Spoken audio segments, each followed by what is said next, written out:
Assalomu alaykum hammaga, charchamayapsizlarmi?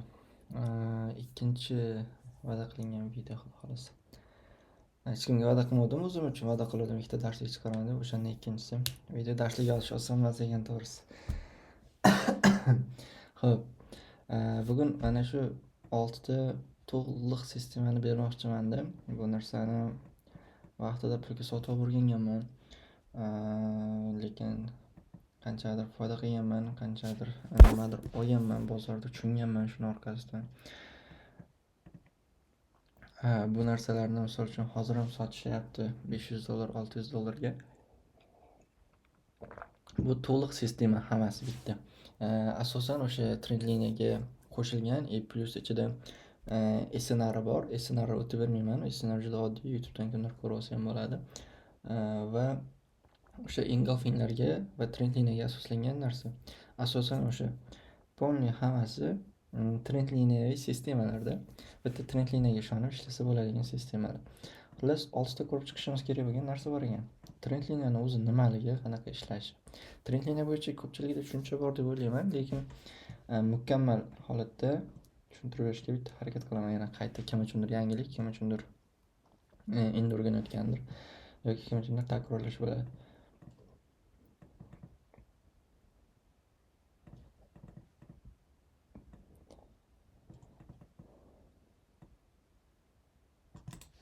O'tgan dars ko'rib chiqdik.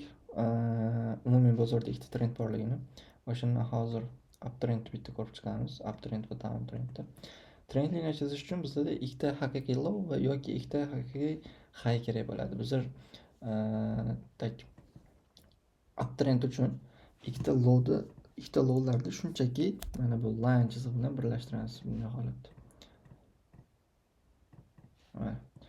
Bu bizda trendliniya hisoblanadi. Bu bizda trendliniya bo'ladi. Bu trendliniya bo'pti. Bu trendliniya bo'ldi, lekin bu trendliniyani mana bunaqa holatda ham tortishimiz mumkinmi degan savolga yo'q.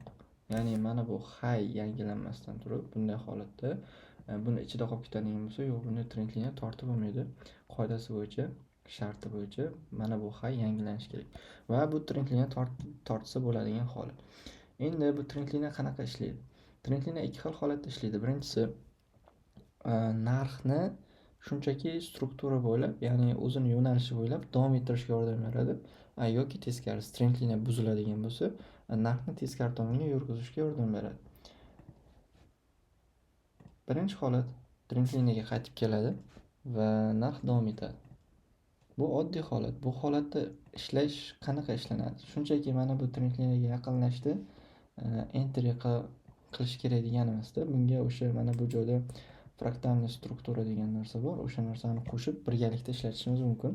Lekin eng ko'p ishlatiladigan holat bizlarda trendliniya break bo'lgandan keyin teskari tomonga ishlash mana bunaqa. Ya'ni trendliniya break bo'ladi va откатdan biz enter qilamiz. Откатdan enter qilamiz va pastgacha olib tushamiz naqd. Xo'p, bu joyda stop losslarni aytib ketaman. Stop loss highdan tepada. Take profitimiz, birinchi take profitimiz birinchi lowda, ikkinchi take profitimiz ikkinchi lowda hisoblanadi. Bu uptrend uchun. Downtrendda ham xuddi shu.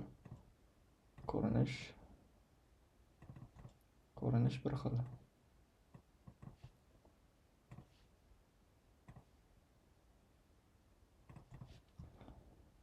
Aynan shunday tortiladi. Bundan trendliniya tortayotganimizda sabab mana bu low yangilangan. Mana bu joyda mana bu high yangilangan. O'shaning uchun tortsak bo'ladi. Xo'p. Endi bundagi holat. Bu ham oddiy o'sha. Buzib qo'ydik narx va откатdan ushlaymiz qayergacha? Take profitimiz 1 emas, take profit 2 emas. Mana bu joygacha olib qo'ydik. Bu trendliniyaning o'zining qoidasi bo'yicha. Aynan xuddi shunaqa shakllanadi. Endi kelaylik shuni o'zini bitta ko'rib chiqaylik bozordan. M15 bo'yicha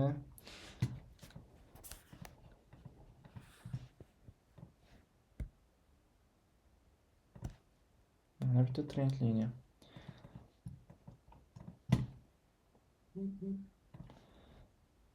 Stopimiz mana bu joyda bo'lardi, to'g'rimi? Lekin bu yoqda e'tibor beramiz. Nima bo'lgan? Stop lossimizni olib ketgan. Sababi mana bu joyda haqiqiy break ko'rishimiz mumkin. Lekin narx qaytib kelib turib, buni yechib keyin davom etyapti. Bunaqa holatlar ham bo'ladimi? Bo'ladi. Agar faqat trend liniya bo'yicha ishlaydigan bo'lsak va mana bu joyda M1 da kichkina trend liniya bermaydigan bo'lsa entry uchun, unda просто stop olib qolib ketamiz. Unga qo'shimcha qiladigan narsalarimiz bo'ladigan bo'lsa, stopdan keyin qayta re-entry qilishga shansimiz bo'ladi va qilish ham kerak. Minusimizni bemalol ochib ketamiz. Va take profitimiz trend liniyani qoidasi bo'yicha bizda bu joyda, mana ikkita take profit va ikkalasi ham 100% olingan. Mana bu joyda ham yana xuddi shunaqa trend liniya bu sell uchun. Mana buzilgan entry uchun откат va take profit birimiz, take profit 2. Xo'p. Mana bu joyda trend liniyani narx bo'yicha narxni davom ettirish uchun yurg'izishini ko'rsak bo'ladi. Trend liniya shakllanyapti, narx trend liniyaga yetmasdan yoki yetar-yetmas bo'lib yana tushib ketyapti. Mana bu joyda ham trend liniyaga kelyapti, narx bitta yuraverib baribir buzib ketdi lekin. Bu narxni o'zini harakati bo'yicha yurg'izish. Bu joyda boshqa narsa qo'shamiz entry uchun. Shunchaki o'zini mana bunaqa keldi tiqish kerak degani emas. Mana bu joyda trendiy liniyamiz bor, buzdi va yurishini ko'rishimiz mumkin. Take profit birimiz, take profit 1 va take profit 2. Endi bitta narsani kimdir ko'rgan bo'lsa kerak-da. Mana bunaqa narxni kichkinalashtirsak, trend liniya bo'yicha kichkinagina joyda ushlayapmiz-da, lekin mana bunaqa katta impulsni qo'yaveryapmiz. Mana bu yoqdan bu yoqqacha bo'lgan joy ochiq qolib ketyapti. Ya'ni biz savdo qilganimiz yo'q. Mana bu joyda sellga bergan yana. Bu joyda ham savdo qilgan bo'lishimiz mumkin. Mana ozroq lekin. Take profitlar 100% olingan ekan. TP1, TP2 take profitlar olingan. Lekin mana bu o'rtada shuncha joyda qo'yardik. Endi market strukturani o'tdik biz o'tgan dars. Mana bu joyda haqiqiy break bor bizda. Take profit 1 da bo'pti, qanchasi qisminidir save qildik. Mana bu joyda misol uchun 50% bitimimizni save qildik va 50% ochiq qoldi take profit 2 uchun, to'g'rimi? Bu save'dan keyin mana bu yoqda haqiqiy break ko'rib qoldik va pastdan kirgan bitimlarimiz bor. Mana bu joylardan. Va haqiqiy breakni ko'rganimizdan keyin biz bemalol qo'rqmasdan ushlab o'tirsak bo'ladi. Qachonki market struktura teskarisiga razvorot bermagunicha. Teskari razvorot bizda mana bu joyda berildi, to'g'rimi? Aynan mana shu joygacha сделкamizni ushlab tursak bo'lardi. Endi buni farqi, misol uchun, mana bu joyda kimdir qaytib kelganda sell kirardi yoki kirmas edi. Bu narsani bilmayman. Faqat trend liniya bo'yicha ishlaydigan odam bo'lsa, bu joyda sell kiriladi. Lekin market struktura bo'yicha ishlayotgan odam sellga qiziqishi kerak emas, chunki bayda dalshi ushlab ochiq ketsa bo'ladigan vaziyatda. Mana bu joyga narx bir marta qaytib kelgan ekan. Lekin stop lossni olishga o'sib qilmagan. Aynan mana bu joy. Stop lossni olmagan.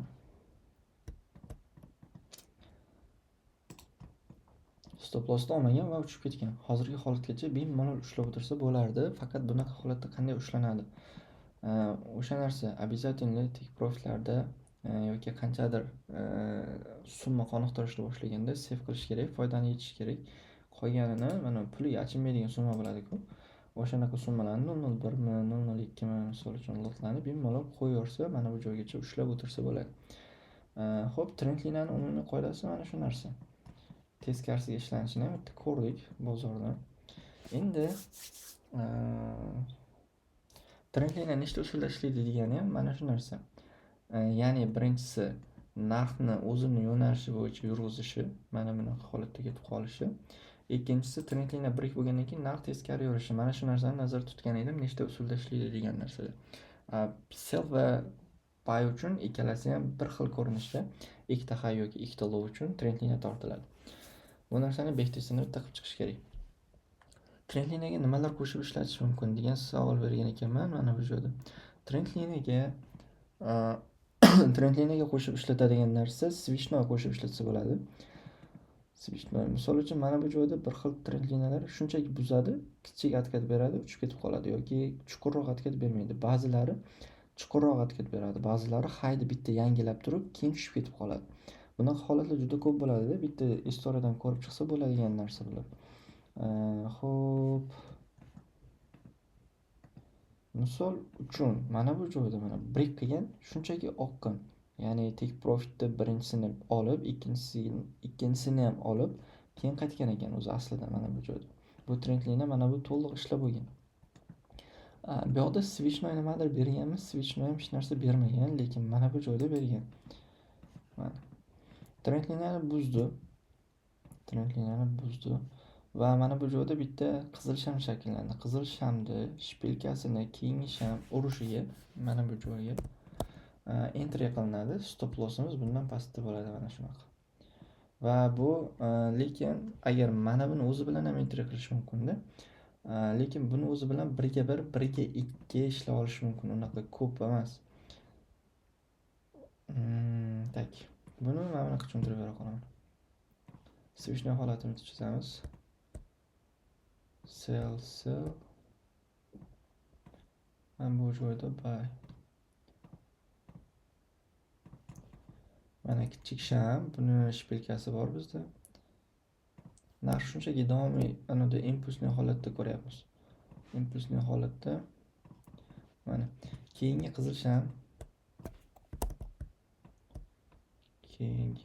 sham. Mana buni shpilkasini shunchaki urushiga entry qilinadi. Stop lossimiz. Mana buni tepasiga qo'yiladi. Biroz tepaga bunaqa yaqin emas. Spread hisobini olinadi. Plus yana 1-2 punkt teparoqqa qo'yiladi. Va mana bu yoqqa qo'yamiz. Bu keyinchalik oqib ketishi mumkin. Stop loss olsak, stopimiz kichkinaroq bo'ladi. Bu switchnoy holat, impulsli holatdagi variant. Impulsli holatda xuddi shunaqa bo'ladi. Endi bu narsani trend liniyaga qo'shib ishlatganimizda bunda ko'proq risk reward bilan, ko'proq so'tmashinglar bilan chiqib ketsak bo'ladi bemalol. Misol uchun mana bu stop qo'yadigan bo'lsak, mana buni breakni o'zigacha 1 ga 5 ekan. Agar dalish ko'radigan bo'lsak oxirigacha. Oxirgi breakgacha olaylik. 1 ga 12, 1 ga 13, $10 ga $130 profit. Menimcha zo'r bo'lsa kerak. Xo'p. Xuddi shunday holat. Bunaqa holatlar ko'p uchraydi. Mana bu joyda ham bergan. Mana bu joyda. Yo'q, bu joyda bermagan ekan switchni. Bu joyda bermagan ekan, sababi mana buni break qildi desak, ko'zga ko'rinadigan break emasda, lekin agar buni break qilib oldi desak ham, mana bu joyda switchnoy bergan bizda. Tak. Mana switchnoyni urgan, stopimiz bu yoqda edi. Stopimiz mana bunga qaraganda. Ya'ni bu yoqdan entry qildik, stopimiz bu yoqqa qo'ydik. Mana bu joyga qo'yganimizdan ko'ra stopimiz kichkinaroq va bitta stop bu yerda yerdik va mana bu joydan yana qayta re-entry uchun nimadir qidirib ko'rardik. Xuddi shunaqa holat. Bu yoqda ham shu narsa bor. Mana bitta откатni yashil switchi va buni shpilkasini urishiga. Bundan tashqari mana bu yoqda doji ham tashlab ketgan. Dojini shpilkasini urishiga ham entry qilsak bo'lardi. Bu narsa o'sha stopni kichkinalashtirishga yordam beradi. Trend liniyaga aynan mana shu narsani qo'shib ishlatsa bo'ladi. Bu SNR zonalar bo'ladi.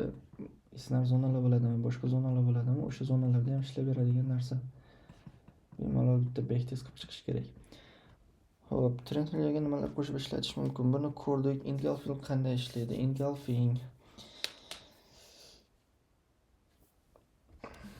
Engulfing ishlashini bitta ko'rib chiqamiz. Engulfingdan oldin bitta fraktalni strukturani tushuntirib ketaman. Fraktalni struktura o'zi nima? Fraktalni struktura trend liniyaga asoslangan holatda katta strukturadan kichkina strukturaga siqib borib stop lossni kichkinalashtirish, ertaroq сделка ochish imkonini beradigan bir nimasi bo'ladi. Ну, bo'pti, strategiya deya qolaylik.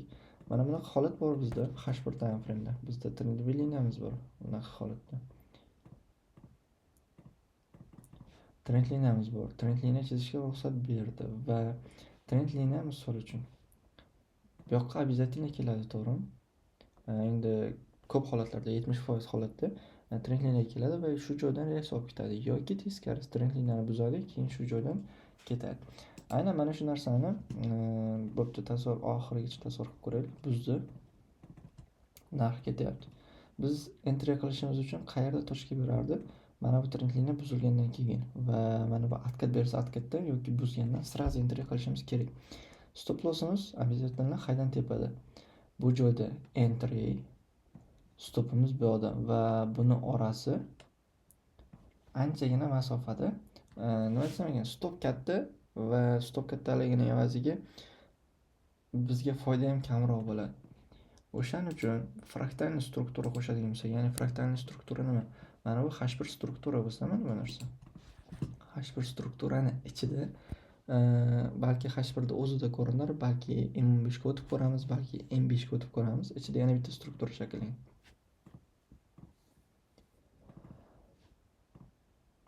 Mana bunaqa ichki strukturasi bo'ladi. Har bitta katta strukturaning ichida ichki struktura bo'ladi. Endi bundan ham xuddi shunaqa bitta trend liniya tortamiz. Mana bunaqa holatda bitta trend liniya tortamiz va trend liniyani asl qoidasi bo'yicha mana shu trend liniyamiz break bo'lgan holatda biz entry qilamiz. Mana bu break, откатdan entry va mana buni buzib o'tsa ham yoki buzib o'tmasdan shu joydan обратно ketib qoladigan bo'lsa ham, mana bunaqa ketib qoladigan bo'lsa ham, biz bu yoqdagi сделкamizni, foydamizni mana bu joyda olib chiqib ketamiz, qanchadir qismini save qilamiz va bezu bitgani olib ketadi. Yoki ikkinchi variant, mana buni buzib o'tib ketib qoladigan bo'lsa, bunaqasiga buzib o'tib ketib qoladigan bo'lsa, biz stopimiz kichkina holatda bitimimizni vaqtliroq ushlab olgan bo'lamiz. Mana bu joydan entry qilamiz va bu oqib ketadi. Mana bu holat. Aynan mana shu narsaga fraktalniy struktura deyiladi. Ya'ni trend liniyaning ichida ketma-ket kichkina trend liniyalar tortish bilan stop lossni kichkinalashtirish imkoniyati mavjud. H1 ga olamiz.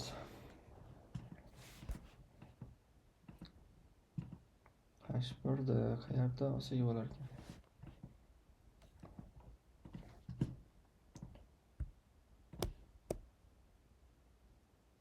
Birinchi trend liniya katta va buni buzib o'tgandan keyin, haqiqiy buzib o'tgandan keyin yurish qildimi? Qildi.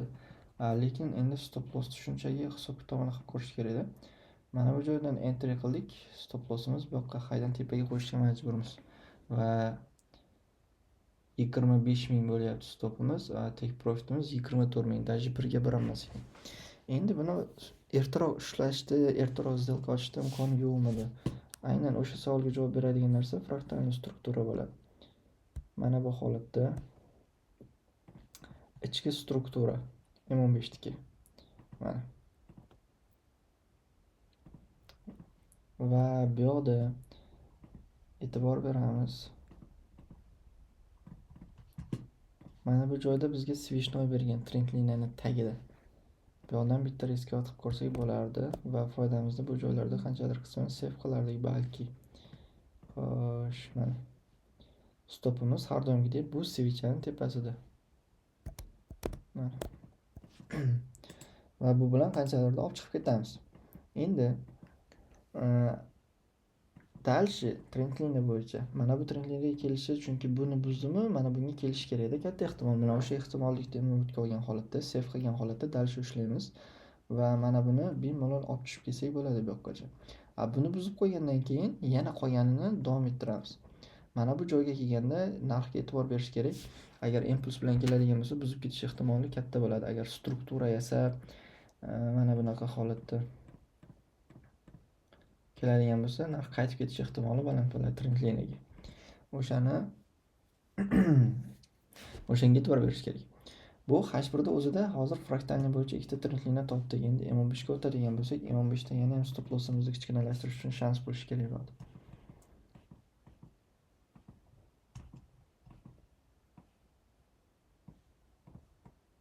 M15 da yo'q ekan, balki M5 da bordir. M5 ochsa agar bu yoqda.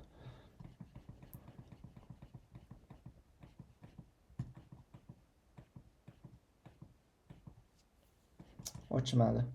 No xullas, hattoki men bu fraktalniyni birlashtirganda H1, M15, M5, M1 hammasini birlashtirib maksimal darajada stop lossni kichkinalashtirishimiz mumkin. O'sha narsani bitta ko'rib chiqish kerak.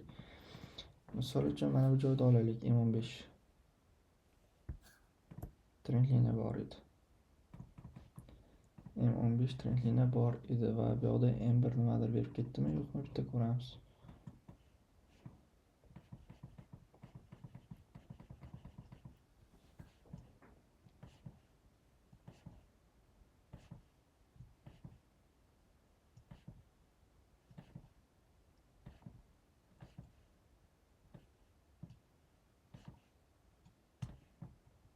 Mana bu trendliniya buzilishidan oldin boyagi trendliniyamiz mana katta.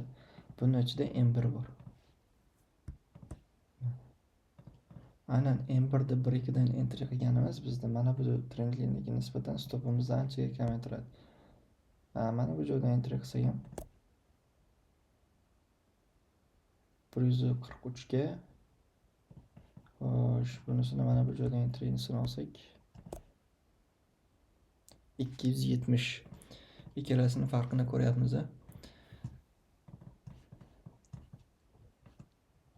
Bu yoqdan emas, mana bu switchnodan entry qilar ekanmiz. Demak, farqi anchagina. Mana bu joydan yo'q, to'g'ri olgan ekan. 280, 300, 170, 140, 160 raznica bor ekan. No, xullas shunaqa. Fraktalniyni ma'nosi, fraktalniyni nimasi, mantig'i xuddi shundan iborat. Buni ham bitta ko'rib chiqish kerak bozordan. Back testini faqat. Xo'p. Engulfing qanday ishlaydi?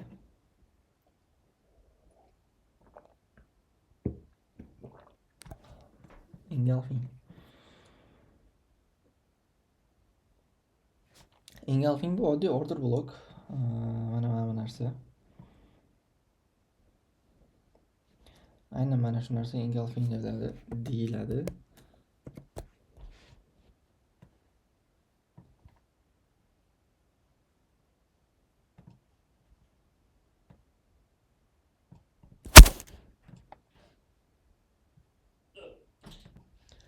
Mana bu pattern engulfing bizda bu switchnoy pattern hisoblanadi. Ya'ni bitta teskari switchani yana bitta teskari switchga yutib yuborishi engulfing deyiladi.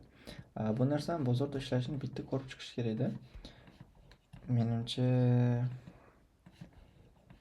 bu narsani juda ko'pchilik bilsa kerak. Mana bu engulfing. Xo'sh, mana bu engulfing.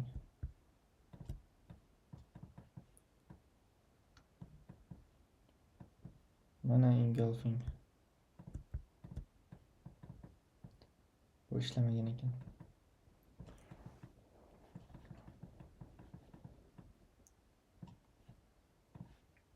Mana engulfing. 1, 2, 3 marta qaytaring. Aynan mana shu narsalar engulfing, ya'ni ma'nosi oddiy. Yashil switch. Bundan keyin qizil switch. Mana buni shpilkasini ham qo'shib yutib yuborish kerak. Bundan keyingi sham, mana bu shpilkasi bo'ladigan bo'lsa, tanasi bilan shpilkani pastga yopilishi shart. O'shandagina engulfing bo'ladi. Va bu naqd qaytaruvchi kuchga ega. Faqat bunga o'sha marka strukturani 100% qo'shish kerak. O'shandagina nimadir qilsa bo'ladi bu bilan. Men bundan qanday foydalanaman trendliniyaga qo'shgan holatda? Misol uchun mana bu joyda trendliniyamiz bor, to'g'rimi? Mana trendliniya shakllanyapti. Trendliniyada eng optimal variant entry yo switchnoy yoki trendliniya buzilishidan oldin qilinadigan entry men uchun.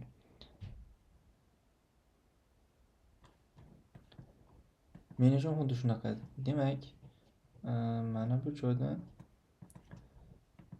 trend liniya shakllanayotgan joydan pastki qismini zona qidiraman men o'zim uchun qanaqadir. Misol uchun SNR zona bo'lsin, engulfing bo'lsin va hokazo. Mana bu joyda engulfingimiz bor ekan, misol uchun mana.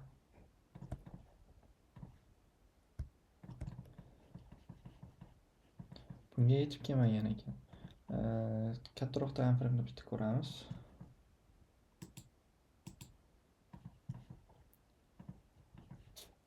Mana bizda mana shu engulfing zonamiz. Engulfing zonaga keldi. Trend liniya bu H1 da engulfing olyapman. Kichkina time frame'da juda rasvo yotib turgani sababi M15 ga olsak, M15 da engulfingni ichida trend liniya shakllantirib qo'ydi. Ya'ni engulfinggacha kelishdi. Bu nimani bildiradi? Boya aytganimdek,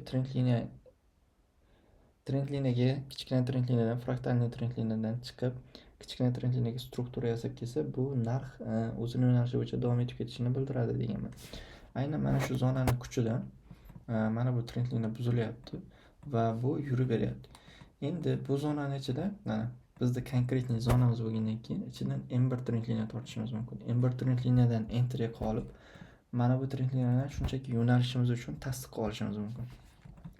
Endi bu trend liniya bo'yicha tek profitni olib bo'lganimizdan keyin agar mana bu yoqda haqiqiy break bo'lganini ko'rib qolsak, yana dalch ishlashimiz mumkin. Ya'ni aytayotgan narsam mana shuda mantig'i. Market strukturani qo'shadigan bo'lsak, istalgan narsa bo'yicha dalch ko'proq profit olish shansi bo'ladi bizlarda. Men xuddi mana shunaqa qilaman. Ya'ni ko'zim pishib ketganligidan bu narsani prosta trend liniya bo'yicha juda ko'p ishladim. Pashti 1 yildan ortiq ishladim trend liniya o'zi bilan. O'shaning uchun trend liniya qachon buziladi, qanaqa holatda buzilmaydi, bu narsani ko'zim bitta ko'rganda bilib qolgan. Bu prosta tajriba xolos. U narsani o'qitib bo'lmaydi-da. U narsani ko'rish kerak ko'proq o'zi. O'shaning uchun men qaysi zonadan plyus minus ketishini bilib turib, mana bunaqa zonadan entry qilardim. Trend liniya buzilishi menga shunchaki yo'nalishdagi davom etishi uchun tasdiq bo'lardi. Xo'p. Bu joy ketdi. Yana bitta ikkita joylarni ko'rsak, 15 ta o'zida trend liniya bergan joylardan. Mana bu joyda bizda trend liniyamiz bor. Bitta.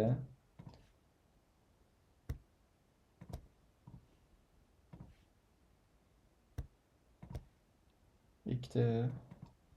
M1 da yana nimadir bo'lishi mumkin. Mana bu fraktalniy qonun qoidasi bo'yicha tortilgan trend liniya. Xo'p, bizda mana bu joyda M15 ta o'zida engulfing patternimiz bor.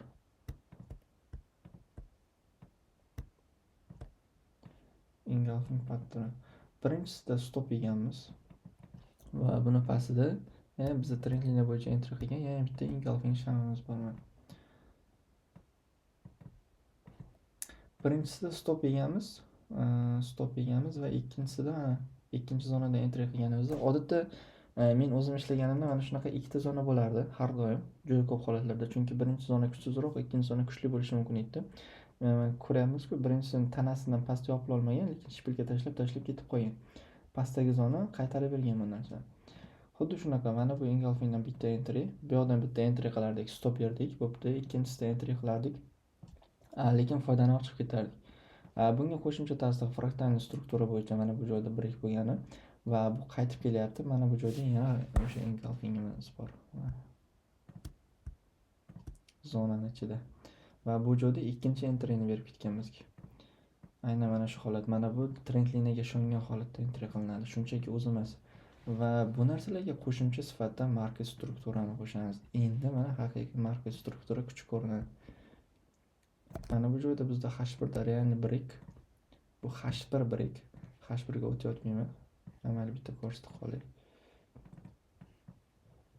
Mana H1 da oxirgi strukturamiz break bo'lyapti. Biz mana bu joydan entry qilganmiz va bu joydan bemalol mana bu high yangilanguncha ushlab o'tirsak bo'ladi. Ya'ni bu 10 ming bo'lib ketyapti. 001 ga $100 dan oshiq degan. 001 ga $100 dan oshiq yurishi bo'lgan. Bitta shuni o'ziga. Mana bu joylarda save qilib bitta 001 ta o'zini qoldirganimizda ham market struktura bo'yicha ortiqcha yana $100 profit degan. Xo'p, engulfingni ham trend liniyaga qo'shib ishlatishda ko'rdik. Yana bizda nima qoldi?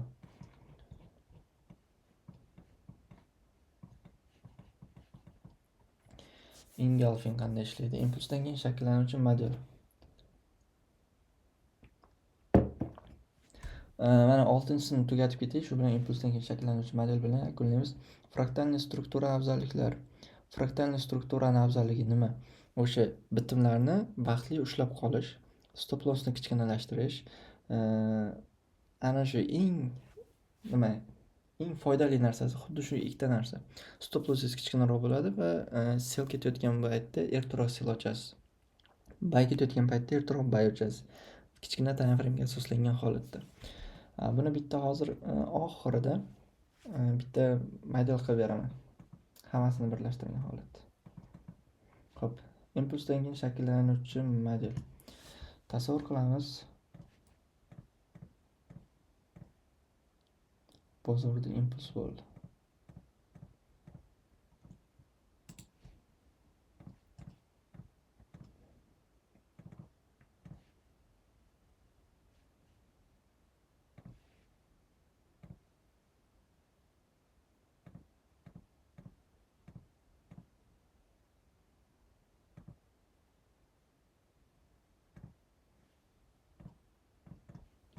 Mana market struktura baribir gapiradi. Bunaqa holatlar ko'proq mana shu brick holatlarida bo'ladi. Mana bunday brick holatlari bo'ladi. Yoki brick emas, shunchaki bozor o'rtasidan kelib qolishi mumkin, lekin juda ko'p holatlarda mana shunaqa brick holatlarda ancha ishonchli bo'ladi. Mana bitta impuls minimum yangilandi yoki mana bu narsaga qaramasak ham bo'ladi. Bitta impuls bo'lyapti, impulsdan keyin narx orqaga qaytyapti. Mana bunaqa holat. Narx orqaga qaytyapti va bizga trend liniya chizishga shans beryapti. Mana bu joyda qattiq impuls bo'lgan. Shu narsani esdan chiqarmaslik kerak faqat. Bu pattern bu ham. Trend liniya chizishga shans beryapti va kichkina time frame'dadir balki uzun time frame'dadir. Shunchaki kuzatish kerak bu narsani. Va mana buni buzib qo'ydimi, narx yana dalishda davom etadi degan. Bu joyda bu umuman olganda trend liniyani qoidasiga tushadi, lekin mana bunday impuls bo'lgandan keyin kichkina time frame'da mana bu narsani berib trend liniya uchun yana dalish ketib qoladi. Ko'pchilik bu narsani ushlamay qolishi mumkin. Xo'p, bu narsalar o'ziga kerak emas. Mana bu joyda yaqinda aynan shu narsa bo'lgan.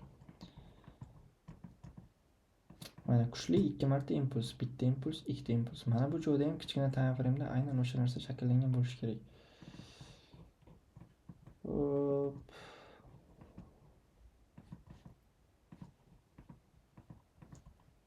M5 deb olgan, M1 da lekin juda chiroyli bergan.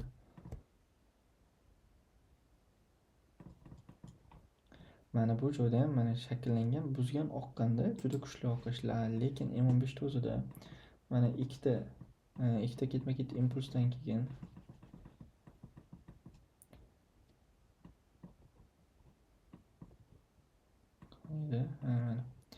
birinchi impuls, ikkinchi impuls va bir nechta shamchalar xuddi mana bunaqa qilib trend liniyaga shans berib ketganman. Va buni buzgandan keyin entry uchun ham shans berganda bu yoqda откатdan juda chiroyli va bundan keyingi yana impulsni ko'rishimiz mumkin. Bu yoqda bunaqa katta impuls bo'lishiga nima sabab bo'lgan? Bu yoqda katta impuls bo'lishiga mana bu market struktura brick. Mana market struktura brick va impulsdan keyin shakllanuvchi model. Qo'shimchasiga bizda mana bu yoqda o'sha resistance zonamiz bo'lgan mana. Va aynan mana shu joyda narx juda qattiq qulagan. Mana shu joyga tushuntirib bergan hamma narsam trend liniyaga asoslanadi va market strukturani qo'shib ishlatish bu narsaga ancha ustunlik beradi qolganlarga nisbatan, prosta klassika ishlatadiganlardan ko'ra. Yoki SNR bilan trend liniya qo'shib ishlatadiganlardan ko'ra. Chunki mana bunaqa oqishlarni prosta shu tezda plyus ko'p bo'lsa, pulda o'ylamaydigan holat bo'lsangiz, SNR bilan ishlasangiz ushlab o'tirsangiz bo'ladida. Lekin kichkina summa bilan bitta trend liniyaga ishonib, bunaqa do'q bilan ushlab o'tirish juda qiyin. Market struktura bu narsaga yordam beradi. Hammasini ko'rib chiqdik. Hammasini ko'rib chiqdik. Mana bu holatda svichalar bir nechta shakllanadi.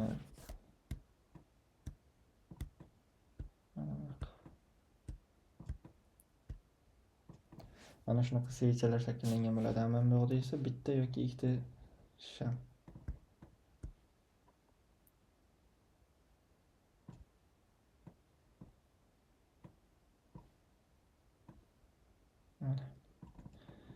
Va mana bu joydan trend liniya buzishiga yana bitta entry. Umumiy sistema trend liniyaga asoslangan sistema mana shu. Buni juda zo'r ishlatsa bo'ladi. Idealni qilib hammasini o'chiramiz. Bitta endi model qilib beraman.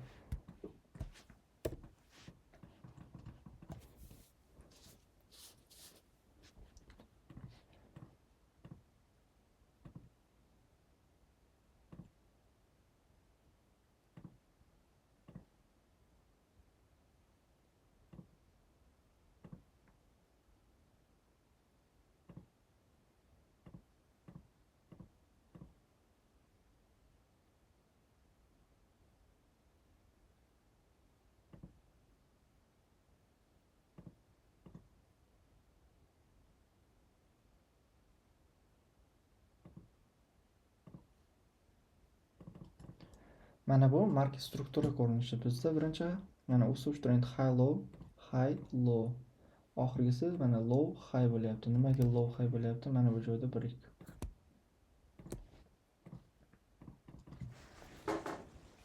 Mana bu joyda break bo'lyapti.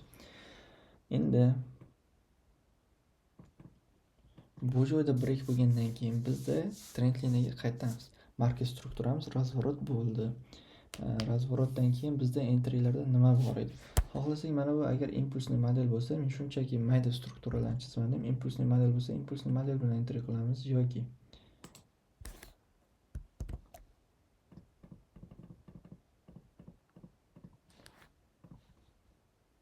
yoki qo'shimcha narsalarni qo'shamiz. Biz nimalar o'tdik?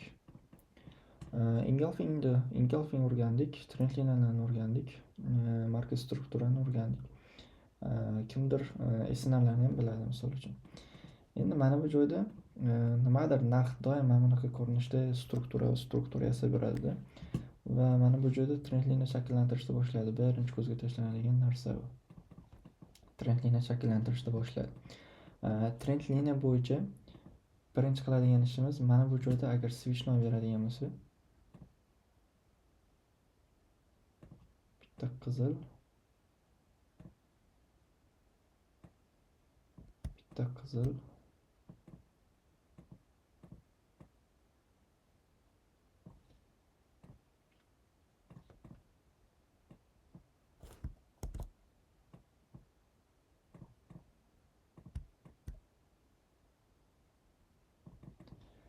mana bunaqa holat beradigan bo'lsa, bizda entryimiz aynan mana bu yashil shamli shpilkasidan bo'ladi.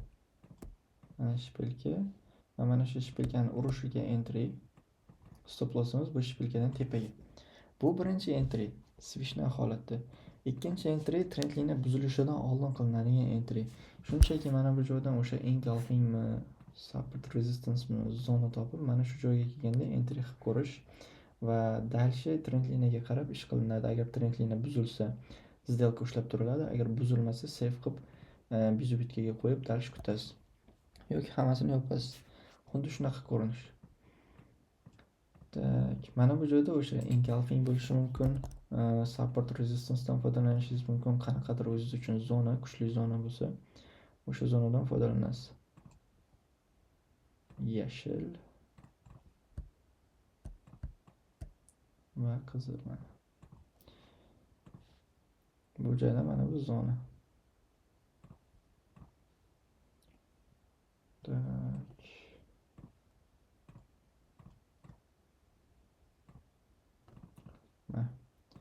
Mana shu zonadan bitta entry qilib ko'riladi va trend liniyaga qarab ish qilamiz. Umumiy holat mana shu. Ya'ni mana bu endi o'sha fraktalniy struktura ham bo'lishi mumkin. O'sha narsaga ham e'tibor beramiz. Umumiy trend liniya bilan ishlash xuddi shunaqa ko'rinishda bo'ladi.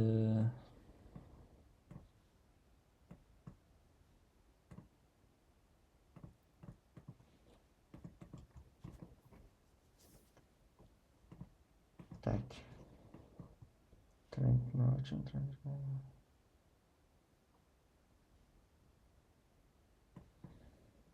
Xullas, umumiy holat tushunarli menimcha. Mana bu zonaga qo'shimcha sifatida o'sha fraktalni strukturani qo'shasiz. Ichki diaframlarda mana bu strukturaviy holat H1 bo'ladigan bo'lsa, M15, M5, M1 даже zonani ichida M1 gacha tushsa bo'ladi.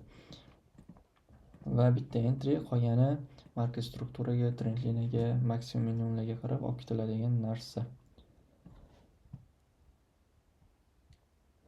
Уже 40 minut bo'lib qolibdi. Shu joyda tugatamiz videoni.